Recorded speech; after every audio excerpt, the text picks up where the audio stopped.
हर दिन पावन श्रृंखला में आइए आज 25 नवंबर को जानते हैं त्रिपुरा में नरबलि के अंत के विषय में। पूर्वांचल के 7 राज्यों में त्रिपुरा भी एक है। 1490 ईस्वी में यहाँ राजा धनमाणिक्य का शासन था। राजा और उनकी रानी कमला देवी बड़े धार्मिक स्वभाव के थे। उन्होंने काशी और प्रयाग से विद्वानों को बुलाकर अपने राज्य में गंगोत्री, यमुनोत्री, त्रिपुर सुंदरी, काली माँ आदि के विशाल मंदिर, तालाब तथा शमशान घाट बनवाए।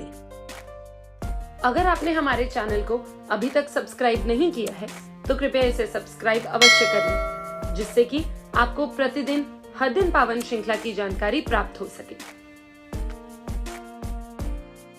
इस प्रकार वे जनहित के काम में लगे रहते थे।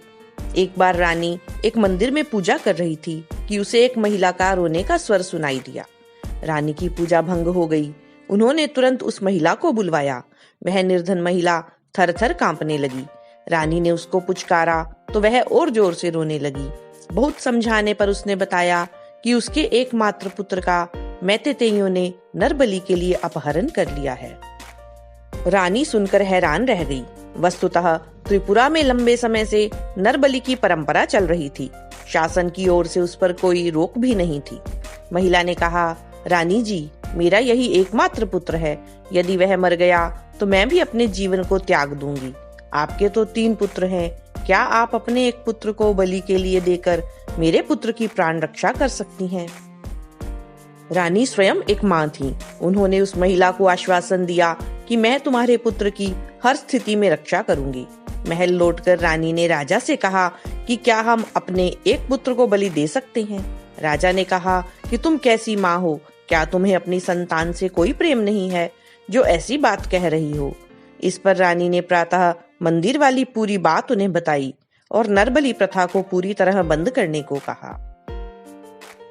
राजा बहुत असमंजस में पड़ गया क्योंकि यह प्रथा बहुत पुरानी थी। इससे राज्य के पंडितों के भी नाराज होने का भय था। रानी ने फिर कहा कि राजा का कर्तव्य केवल कर वसूल कर लेना या नागरिकों की रक्षा करना ही नहीं है। यदि राज्य में कोई कुरीति है तो उसे मिटाना भी राजा का ही कर्तव्य है। इसलिए आपको मेरी बात मानकर इस कुप्रथा का अंत करना ही होगा। राजा ने जब रानी के इस दृढ़ निश्चय को देखा तो उसने तुरंत ही आज्ञा दी कि आज से नरबलि प्रथा को बंद किया जाता है। कुछ रूढ़िवादियों ने देवी के नाराज होने का भय भी दिखाया, तो राजा ने कहा कि जो लोग नरबलि देना चाहते हैं वे अपनी संतानों को बलि देने को स्वतंत्र हैं, पर छल बल से अपहरण कर किसी दूसरे की बलि अब नहीं दी जाएगी। अब इसका विरोध करने का साहस किसमें था? इस प्रकार इस कुप्रथा का अंत हुआ और उस निर्धन महिला को उसका एकमात्र पुत्र वापस मिल गया। सारी जनता धन्य धन्य कह उठी।